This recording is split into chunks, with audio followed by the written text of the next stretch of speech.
नमस्कार मित्रों। आज मैं स्वामी जी के जीवन का सबसे अहम भाव को आपके सामने प्रस्तुत करने जा रही हूँ। स्वामी जी ने मन ही मन सदगुरु जगत माता, गुरु माता और सरस्वती का स्मरण किया और आगे बढ़े। उन्होंने संकल्प शक्ति को दृढ़ करके एकाग्रता के साथ बोलना आरंभ किया। Sisters and brothers of America. Swami ji का वाक्य अभी पूरा ही नहीं हुआ था कि सारा हॉल तालियों की गड़गड़ाहट और विचित्र सा कोलाहल से भर उठा। ऐसी अकल्पनीय प्रतिक्रिया की कल्पना तो स्वामी जी ने भी कभी नहीं की थी। उनके मुख से निकले केवल 5 शब्दों ने ही अगली 7 मिनट तक अमेरिकी शिष्टाचार के विरुद्ध हॉल को गुंजायमान करके रख दिया। संयोजक स्तब्ध थे।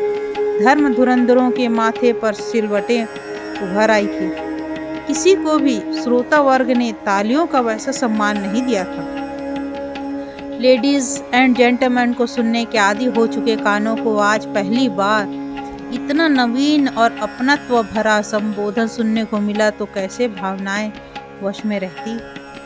मानव अस्तित्व ही भावनाओं पर टिका हुआ है। यही तो मानव धर्म की विशिष्ट पूंजी है। मात्र 5 शब्दों से 7,000 से अधिक सुशिक्षित, प्रबुद्ध और विचारक समाज को वश में कर लेने का चमत्कार करने वाले स्वामी विवेकानंद मंची इतिहास के पहले वक्ता गिने जाते हैं। विवेकानंद ने 11 सितंबर 1893 को विश्व धर्म सम्मेलन में जो पहला और संक्षिप्त सा व्याख्यान दिया था, उससे श्रोतागण जैसे उनके सम्मोहन में बंध गए थे। इस व्याख्यान में उन्होंने कहा था कि हम लोग सब धर्मों के प्रति केवल सहिष्णुता में ही विश्वास नहीं करते, वरन समस्त धर्मों को सच्चा मानकर स्वीकार करते हैं। जबकि सांप्रदायिकता, हठ धर्मिता और धर्मांधता पृथ्वी को हिंसा से भरती रही है। अतएव इस व्याख्यान में इनके अंत की कामना करते हैं। विवेकानंद का आत्मविश्वास 7वें आसमान पर था। जिह्वा की शिराएं खुल गई और स्वर में ओजा अभरा, जैसे साक्षात देवी सरस्वती कंठ पर आ विराजी हैं और देव गुरु बृहस्पति शब्द गढ़ने लगे हों। अमेरिकावासी बहनों और भाइयों, आपने जिस सौहार्द और स्नेह से के साथ हम लोगों का स्वागत किया है, उसके प्रति आभार प्रकट करने के निमित्त खड़े होते समय मेरा हृदय अवर्णनीय हर्ष से परिपूर्ण हो रहा है। संसार में सन्यासियों की सबसे प्राचीन परंपरा की ओर से मैं आपको धन्यवाद देता हूँ। धर्मों की माता की ओर से धन्यवाद देता हूँ और सभी संप्रदायों एवं मतों के कोटि कोटि हिंदुओं की ओर से भी धन्यवाद देता हूँ। मैं इस मंच में बोलने वाले उस कतिपय वक्ताओं के प्रति भी धन्यवाद ज्ञापित करता हूँ, जिन्होंने प्राची के प्रतिनिधियों का उल्लेख करते समय आपको यह बताया है कि सुदूर देशों के ये लोग सहिष्णुता का भाव विविध देशों में प्रसारित करने के गौरव का दावा कर सकते हैं। मैं एक ऐसे धर्म का अनुयायी होने का अनुभव करता हूँ जिससे संसार को सहिष्णुता तथा सार्वभौम स्वीकृति दोनों की शिक्षा दी है। हम लोग सब धर्मों के प्रति केवल सहिष्णुता में ही विश्वास नहीं करते, वरन समस्त धर्मों को सच्चा मानकर स्वीकार करते हैं। मुझे एक ऐसे देश का व्यक्ति होने का अभिमान है जिसने इस पृथ्वी के समस्त धर्मों देशों के उत्पीड़ितों तथा शरणार्थियों का आश्रय प्रदान किया है। मुझे आपको यह बताते हुए गर्व अनुभव होता है कि हमारे अपने वंश में यहूदियों के विरुद्धतम अवशिष्ट अंश को स्थान दिया था, जिन्होंने दक्षिण भारत में आकर उसी वर्ष शरण ली थी जिस वर्ष उनका पवित्र मंदिर रोमन जाति के अत्याचारों से धूल धूसरित कर दिया गया था। ऐसे धर्म का अनुयायी होने में मैं गर्व अनुभव करता हूँ। और वे कहते हैं, विभिन्न नदियाँ जिस प्रकार भिन्न भिन्न स्रोतों से निकलकर समुद्र में समाहित हो जाती हैं, उसी प्रकार भिन्न भिन्न रुचि के अनुसार भिन्न भिन्न टेढ़े मेढ़े अथवा सीधे रास्ते से जाने वाले लोग अंत में तुझी में आकर मिल जाते हैं। यह सभा जो अभी तक आयोजित सर्वश्रेष्ठ पवित्र सम्मेलनों में से एक है, स्वतः ही गीता के इस अद्भुत उद्देश्य का प्रतिपादन एवं जगत के प्रति उसकी घोषणा है। और वे गीता के कुछ श्लोक को कहते हुए कहते हैं, जो कोई मेरी ओर आता है, चाहे किसी भी प्रकार से हो, मैं उसको प्राप्त होता हूँ। लोग भिन्न भिन्न मार्ग द्वारा प्रयत्न करते हुए अंत में मेरी ही ओर आते हैं। स्वामी विवेकानंद ने अपने भाषण के कोई नोट्स नहीं बनाए थे। वे विश्व बंधुत्व की कामना करते, धार्मिक विकृतियों से चिंतित और समुचित मानव जाति के कल्याण की इच्छा रखते हुए एक महान संस्कारी व निष्ठावान ब्रह्मचारी के सहज उद्गार थे।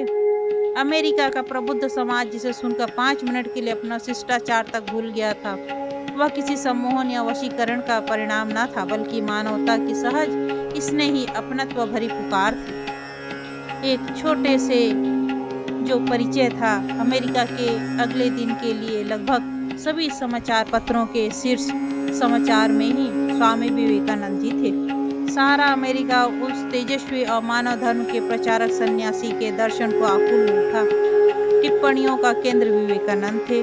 प्रबुद्ध विचारकों ने विवेकानंद को विश्व के महानतम विचारक के रूप में उपाधि प्रदान की थी। क्रिश्चियन धर्म के धर्म धुरंधर चिंतित हो उठे कि उनका अपना ही समाज एक छोटे से भाषण से अपने धर्म को कमतर न आंकने लगे। स्वामी जी के इस भाषण और अमेरिकी समाज की प्रतिक्रिया पर सबसे भावपूर्ण और सारगर्भित टिप्पणियां धर्म सभा के विज्ञान विभाग की सभापति माननीय मार्विन मैरी स्नेल ने इस शब्दों में की है।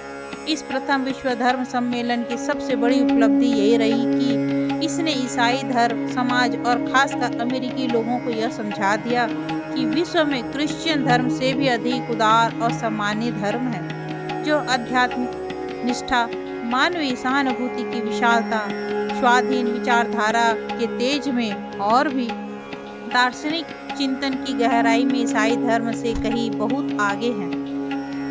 इसके साथ ही उनके कार्यकुशलता और नैतिक सौंदर्य से भी भरपूर है। स्वामी जी का दूसरा भाषण 15 सितंबर को होना था और उस दिन जैसे संपूर्ण अमेरिका ही शिकागो में सिमट आया था। हाल में सीमित और निश्चित स्थान पर संयोजकों की बाकी भीड़ के लिए बाहर भाषण सुनने की व्यवस्था करनी पड़ी और बड़ी संख्या में सुरक्षा बल भी लगाने पड़े।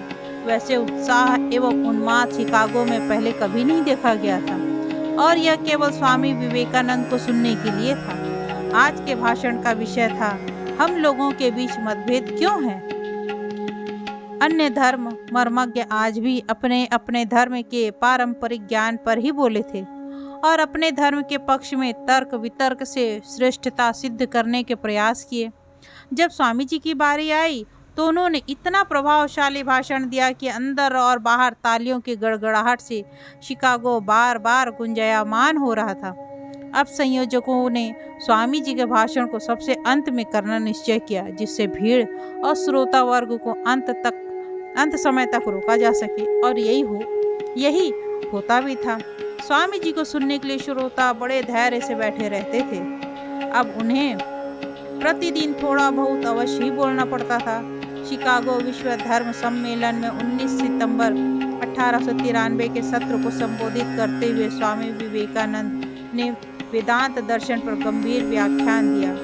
उनके विचार से वेदों का अर्थ कोई पुस्तक नहीं, वरन भिन्न भिन्न कालों में विभिन्न व्यक्तियों द्वारा आविष्कृत आध्यात्मिक सत्यों का संचित कोश है। वे अपनी बात को वैज्ञानिक परिप्रेक्ष्य में तार्किक ढंग से इस प्रकार प्रस्तुत करते थे कि श्रोतागण मंत्रमुग्ध होकर इन विचारों की गहराइयों में डूब जाते थे। हिंदू जाति ने अपने धर्म श्रुति वेदों से प्राप्त किया था।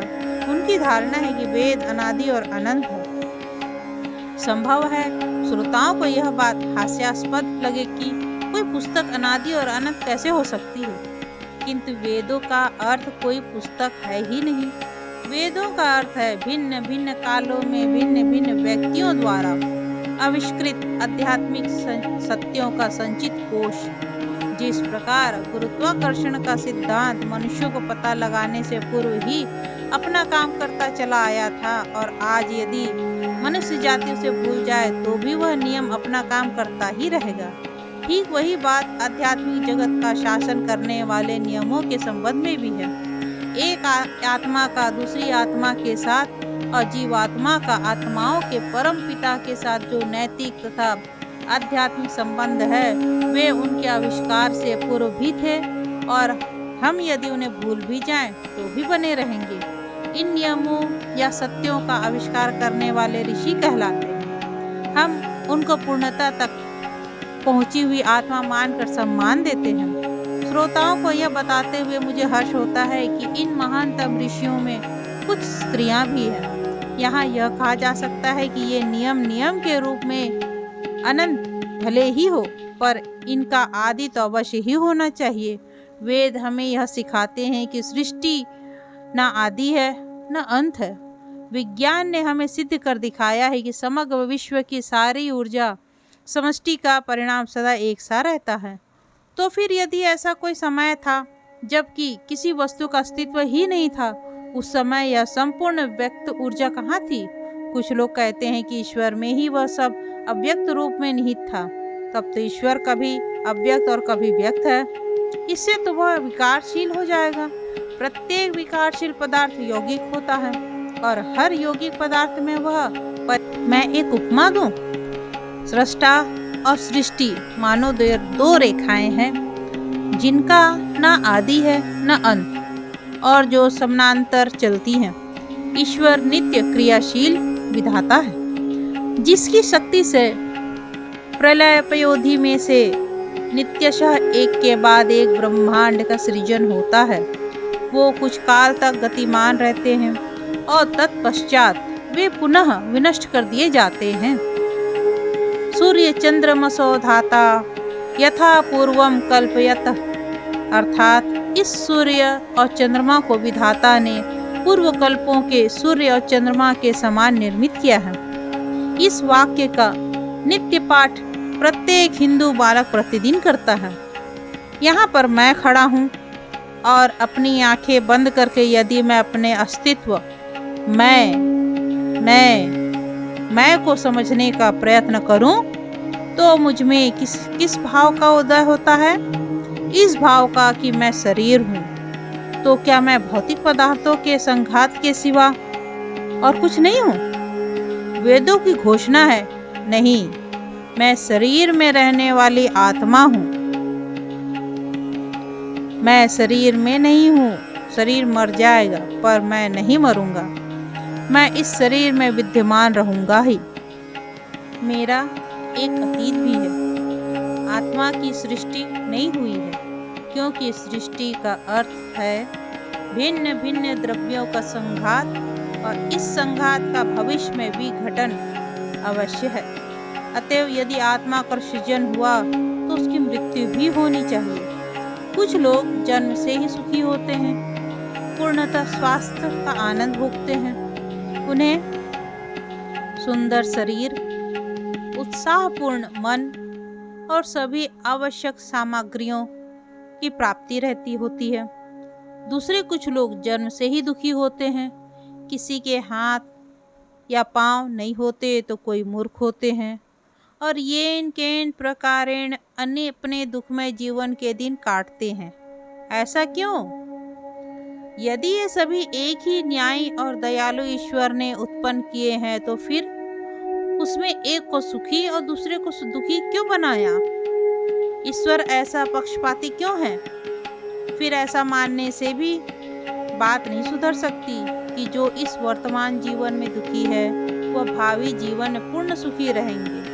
न्यायी और दयालु ईश्वर के राज्य में मनुष्य इस जीवन में भी दुखी क्यों रहे? दूसरी बात यह है कि सृष्टि उत्पादक ईश्वर को मान्यता देने वाला सिद्धांत वैषम्य की ओर की कोई व्याख्या नहीं करता, बल्कि वह तो केवल एक सर्वशक्तिमान पुरुष का निष्ठुर आदेश ही प्रकट करता है। अतः इस जन्म के पूर्व ऐसा कारण होने ही चाहिए जिसके फलस्वरूप मनुष्य इस जन्म में सुखी या दुखी हुआ करता है, और ये कारण है उसके ही पूर्वानुष्ठित कर्म। क्या मनुष्य के शरीर और मन की सारी प्रवृत्तियों की व्याख्या उत्तराधिकारी से प्राप्त क्षमता द्वारा नहीं हो सकती? यहाँ जड़ और चेतन सत्ता की दो समानांतर रेखाएं हैं। यदि जड़ और जड़ के समस्त रूपांतर ही जो कुछ यहाँ है उसके कारण सिद्ध हो सकते, तो फिर आत्मा के अस्तित्व को मानने की कोई आवश्यकता ही नहीं रह जाती। और यह सिद्ध नहीं किया जा सकता कि चैतन्य का विकास जड़ से हुआ है। यदि कोई दार्शनिक अद्वैतवाद अनिवार्य है तो आध्यात्मिक अद्वैतवाद निश्चय ही तर्क संगत है और भौतिक अद्वैतवाद से किसी भी प्रकार कम वांछनीय नहीं है। परंतु यहाँ ये दोनों की आवश्यकता नहीं है। हम यह स्वीकार नहीं कर सकते कि शरीर कुछ प्रवृत्तियों को अनुवांशिकता से प्राप्त करता है, किंतु ऐसी प्रवृत्तियों का अर्थ केवल शारीरिक रूपाकृति है जिसके माध्यम से केवल एक विशेष मन एक विशेष प्रकार से काम करता है। आत्मा की कुछ ऐसे विशेष प्रवृत्तियां होती हैं जिनकी उत्पत्ति अतीत के कर्म से होती है। एक विशेष प्रवृत्ति वाली जीवात्मा योग्यम योग्येन युज्यते, इस नियम के अनुसार उसी शरीर में जन्म ग्रहण करती है जो उस प्रवृत्ति के प्रकट करने के लिए सबसे उपयुक्त आधार हो। यह विज्ञान संगत है क्योंकि विज्ञान की हर प्रवृत्ति की व्याख्या आदत से करना चाहता है और आदत आवृत्तियों से बनती है। अतः नवजात जीवात्मा की नैसर्गिक आदतों की व्याख्या के लिए आवृत्तियां अनिवार्य हो जाती हैं और चूंकि वे प्रस्तुत जीवन में प्राप्त नहीं होती अतः वे पिछले जीवनों से ही आई होंगी। एक और दृष्टिकोण है, ये सभी बातें स्वयं सिद्ध भी मान ले तो मैं अपने पूर्व जन्म की कोई बात स्मरण क्यों नहीं रख पाता? इसका समाधान सरल है। मैं अभी अंग्रेजी बोल रहा हूँ, वह मेरी मातृभाषा नहीं है। वस्तुतः इस समय मेरी मातृभाषा का कोई भी शब्द मेरे चित्त में उपस्थित नहीं है, पर उन शब्दों को सामने लाने का थोड़ा प्रयत्न करते ही वे मेरे मन में उमड़ आते हैं। इससे यही सिद्ध होता है कि चेतना मानस सागर की सतह मात्र है और भीतर उसकी गहराई में हमारी समस्त अनुभव राशि संचित है। केवल प्रयत्न और उद्यम कीजिए, वे सब ऊपर उठ जाएंगे और अपने पूर्व जन्मों का भी ज्ञान प्राप्त कर सकेंगे। यह प्रत्यक्ष एवं प्रतिपाद्य प्रमाण है। सत्य साधन ही किसी परिकल्पना का पूर्ण प्रमाण होता है और ऋषिगण यहाँ समस्त संसार को एक चुनौती दे रहे हैं। हमने उस रहस्य का पता लगा लिया है जिसमें स्मृति सागर की गंभीरतम गहराई तक का मंथन किया जा सकता है।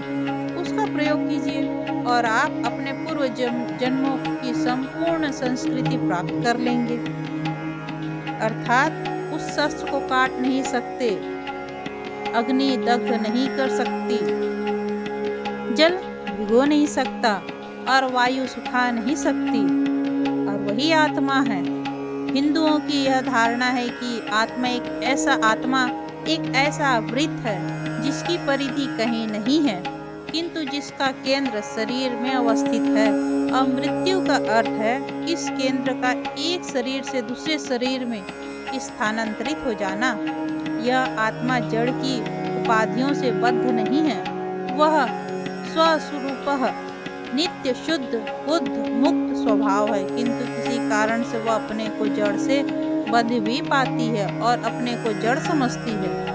अब दूसरा प्रश्न यह है कि यह विशुद्ध पूर्ण और विमुक्त आत्मा इस प्रकार जड़ का दासत्व क्यों स्वीकार करती है? स्वयं पूर्ण होते हुए भी इस आत्मा को अपूर्ण होने का भ्रम कैसे हो जाता है?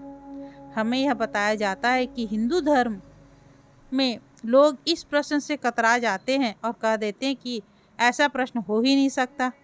कुछ विचारक प्राय पूर्ण सत्ताओं की कल्पना कर लेते हैं और इस रिक्त को भरने के लिए बड़े बड़े वैज्ञानिकों का नाम प्रयोग करते हैं, परंतु नाम दे देना व्याख्या नहीं है। प्रश्न ज्यों का त्यों ही बना रहता है। पूर्ण ब्रह्म प्राय पूर्ण अथवा अपूर्ण कैसे हो सकता है?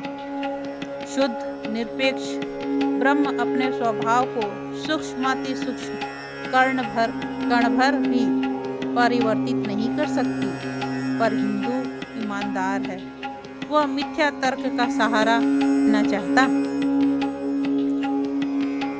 पुरुषोचित रूप में इस प्रकार प्रश्न का सामना करने का साहस वह रखता है और इस प्रश्न का उत्तर देता है, मैं नहीं जानता कि पूर्ण आत्मा अपने अपने को अपूर्ण कैसे समझने लगी, जड़ पदार्थों के संयोग से अपने को जड़ नियमाधीन कैसे मानने लगी। पर इस सब के बावजूद तथ्य जो है वही रहेगा। यह सभी को की चेतना का एक तथ्य है कि प्रत्येक व्यक्ति अपने शरीर को शरीर मानता है। हिंदू इस बात की व्याख्या करने का प्रयत्न नहीं करता कि मनुष्य अपने को शरीर क्यों समझता है। यह ईश्वर की इच्छा है। यह उत्तर कोई समाधान नहीं है। यह उत्तर हिंदू के मैं नहीं जानता के अतिरिक्त और कुछ नहीं है। अतः मनुष्य की आत्मा अनादि और अमर है, पूर्ण और अनंत है, और मृत्यु का अर्थ एक शरीर से दूसरे शरीर में केवल केंद्र परिवर्तन। वर्तमान अवस्था हमारे पूर्वानुष्ठित कर्मों द्वारा निश्चित होती है और भविष्य वर्तमान कर्मों द्वारा।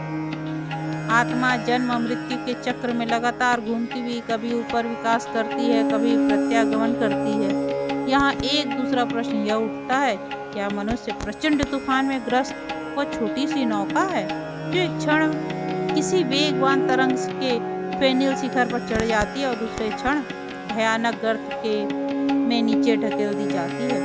वह अपने शुभ और अशुभ फलों की दया पर केवल इधर उधर भटकती है। क्या है वह कार्य? कारण की सतत प्रवाही निर्मम भीषण तथा गर्जनशील धारा में पड़ा हुआ अशक्त असहाय भग्नपोत है? क्या वह उस कारणता के चक्र के नीचे पड़ा हुआ एक क्षुद्र शलभ है जो विधवा के आंसू तथा अनाथ बालक की आहों की तनिक भी चिंता न करते हुए अपने मार्ग में आने वाले सभी वस्तुओं को कुचल डालता है? इस प्रकार के विचार से अंतःकरण कांप उठता है।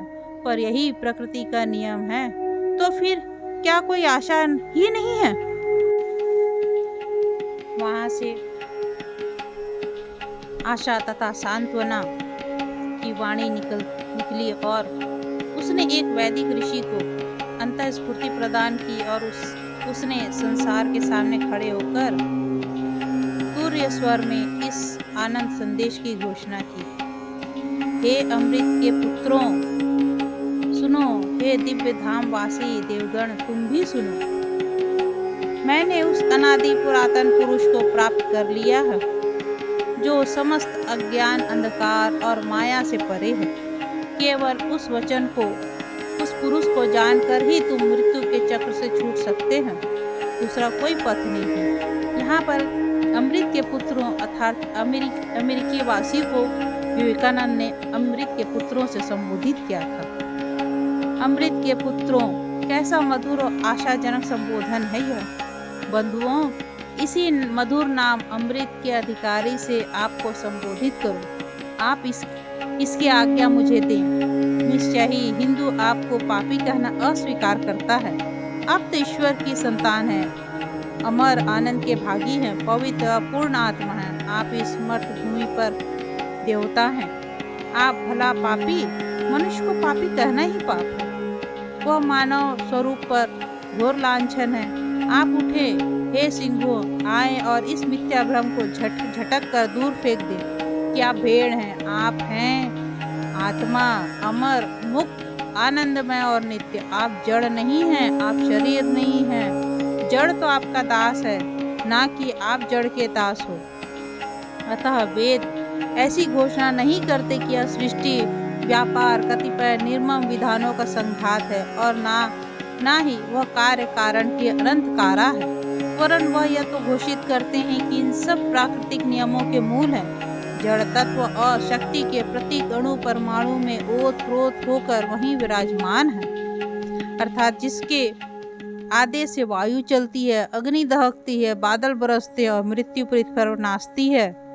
और उस पुरुष का स्वरूप क्या है? वह सर्वत्र है, शुद्ध निराकार है, सर्वशक्तिमान है, सब पर उसकी पूर्ण दया है।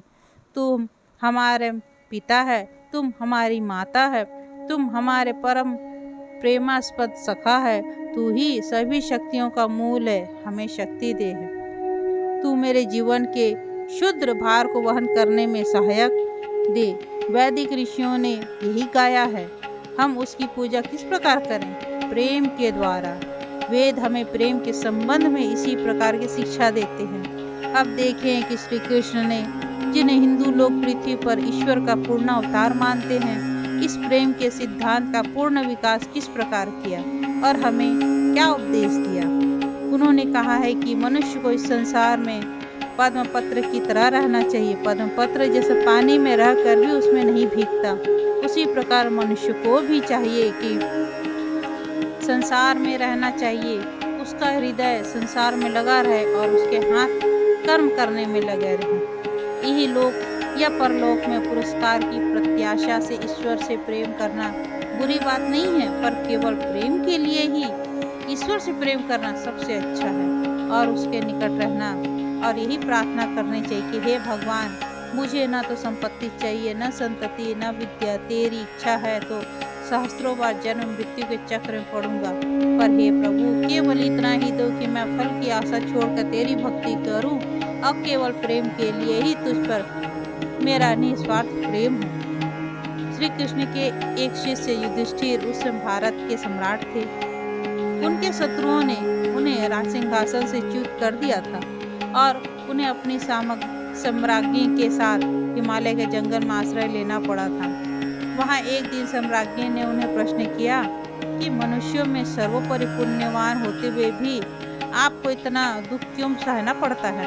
तब युधिष्ठिर ने उत्तर दिया कि महारानी, देखो यह हिमालय कैसे भव्य और सुंदर है, मैं इससे प्रेम करता हूँ। यह मुझे कुछ नहीं देता, पर मेरा स्वभाव ही ऐसा है कि मैं भव्य और सुंदर वस्तु से प्रेम करता हूँ और इसी कारण से मैं इससे प्रेम करता हूँ। उसी प्रकार मैं ईश्वर से प्रेम करता हूँ। वह अखिल सौंदर्य समस्त सुषमा का मूल है और वही एक ऐसा पात्र है जिसे प्रेम करना चाहिए। उससे प्रेम करना चाहिए, करना मेरा स्वभाव है और इसलिए मैं उससे प्रेम करता हूँ। मैं किसी बात के लिए उसे प्रार्थना नहीं करता, मैं उससे कोई वस्तु नहीं मांगता। जहाँ उसकी इच्छा हो मुझे रखे। मैं तो सब अवस्थाओं में केवल प्रेम के लिए ही उस पर प्रेम करना चाहता हूँ। मैं प्रेम में सौदा नहीं कर सकता। वेद कहते हैं कि आत्मा दिव्य स्वरूप है, वह केवल पंचभूतों के बंधनों में बंध गई है। उन बंधनों के टूटने पर वह अपने पूर्णत्व को प्राप्त कर लेगी। इस अवस्था का नाम मुक्ति है, जिसका अर्थ है स्वाधीनता, अपूर्णता के बंधन से छुटकारा, जन्म मृत्यु से छुटकारा। और यह बंधन केवल ईश्वर की दया से ही टूट सकता है। यह दया पवित्र लोगों को ही प्राप्त होती है, अतः पवित्रता ही उनके अनुग्रह की प्राप्ति का उपाय है। उसकी दया किस प्रकार काम करती है, यह वह पवित्र हृदय में अपने को प्रकाशित करता है। पवित्र और निर्मल मनुष्य इसी जीवन में ईश्वर दर्शन प्राप्त कर कृतार्थ हो जाता है।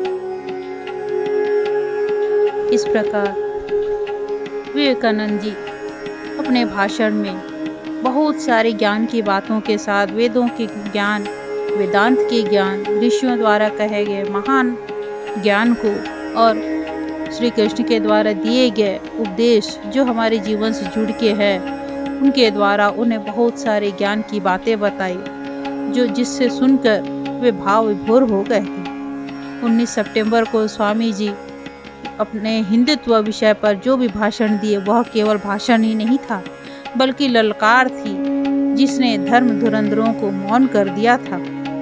मैं पूरी तरह से उनके भाषण को बता नहीं पा रही हूँ, किंतु उनकी बातों में वह गहराई थी, वह अपनत्व था, वह ललकार थी जिसे सिर्फ महसूस किया जा सकता था। आज भी जब उनके भाषण को आप सुनेंगे या पढ़ेंगे तो आपके मन में भी एक प्रकार की ऐसी अपनत्व की भावना आएंगी जिसे आप शब्दों में व्यक्त नहीं कर सकते।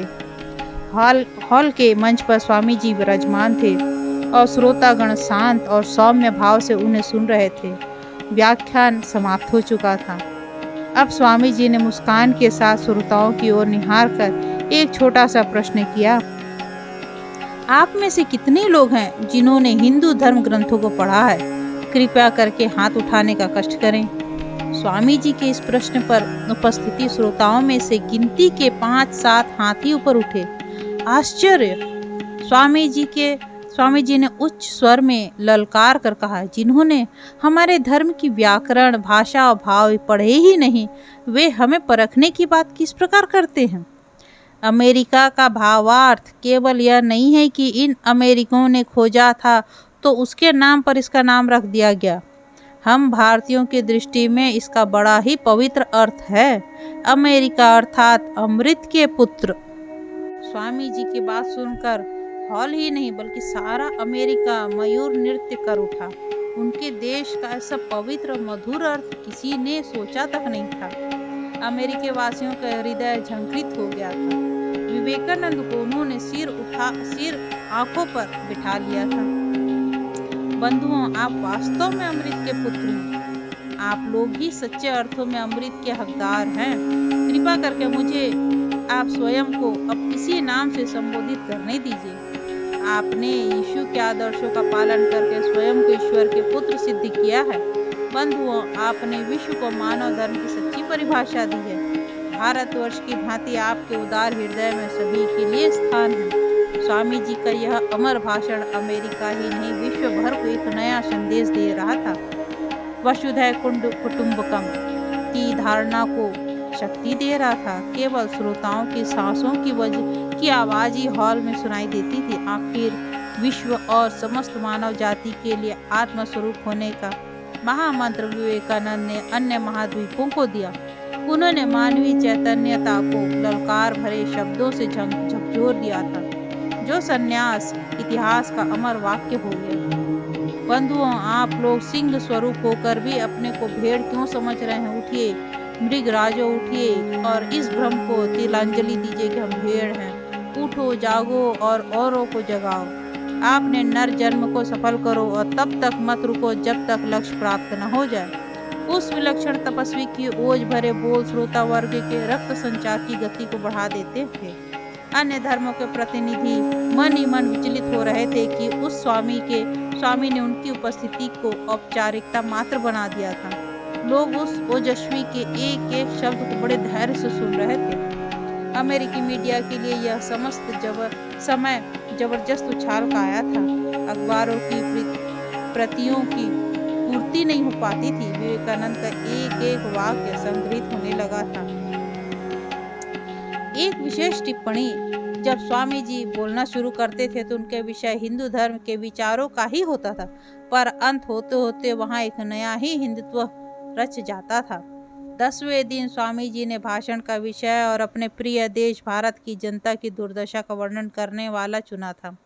भारत को धर्म नहीं अन्न चाहिए के विचार से स्वामी जी विवेकानंद ने दरिद्री धर्म पूजक शीर्षक से ऐसी मर्मस्पर्शी भाषण दिया कि श्रोता वर्ग का हृदय दहल गया। उन्होंने चर्चों के निर्माण और धर्म परिवर्तन में जुटी मिशनरियों को जमकर खुलेआम बताड़ा। यह विवेकानंद का योद्धा स्वरूप था, जिसने उस देश और मंच पर सत्य का उजागर किया था जहां अपने धर्म की श्रेष्ठता का गर्व और अभिमान था। 22 सितंबर को स्वामी जी के 2 भाषण हुए थे। श्रोताओं की विशेष फरमाइश पर संयोजकों ने ऐसी व्यवस्था की थी कि इसमें सुबह के भाषण का विषय पारंपरिक हिंदू धर्म तथा वेदांत का तत्व ज्ञान था, जिसे श्रोताओं को भी पूछने की अनुमति दी गई थी और यह स्वामी जी ही कर सकते थे, एक साथ अन्य लोगों को संतुष्ट करना। आश्चर्य गर्व की बात यह थी कि उन्होंने आज जो विषय चुना था वह पारंपरिक हिंदू धर्म और वेदांत के तत्व ज्ञान से वास्तविक वेदांत धर्म को निखारना था। भाषण अत्यंत प्रभावशाली रहा।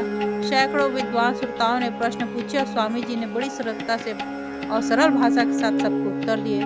दोपहर के भाषण में उन्होंने पूर्वी देशों के धर्म में महिलाएं इस विषय पर बोलकर नारी शक्ति के उत्थान का भव्य वर्णन किया।